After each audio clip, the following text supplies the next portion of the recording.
So UPS is about to lay off 12,000 employees across the globe so they can.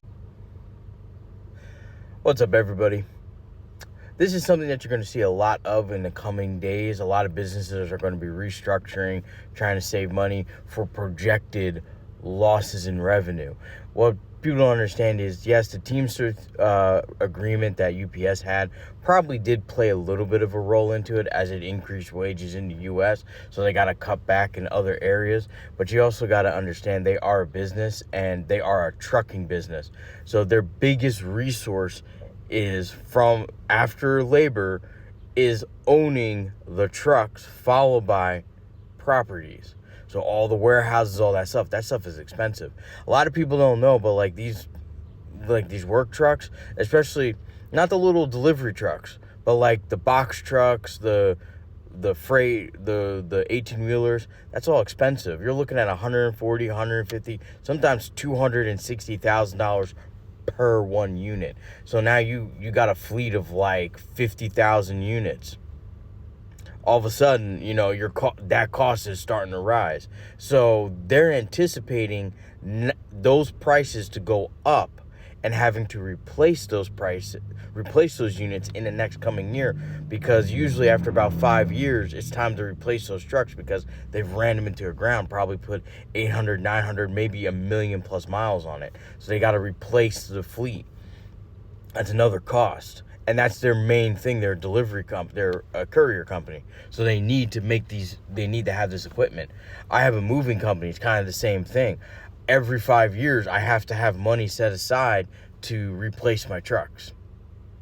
And I'm on my 6th year. I just replaced my fleet last year. So this year I'm adding to it. But I know coming another 4 years, like the trucks I bought last year are going to have to be replaced. Or I'm going to make the decision to keep running them into the ground, and I have to have the maintenance costs covered. So I get where people are like, well, they made $2.5 billion in profit, but a lot of that, they should be reserving 50% of that. If I was running UPS, we'd be reserving 50%. If I made quite a bit of profit, I'll tell you guys right now, like I made about $3 million profit on my moving company. Of that, $2 million got reserved.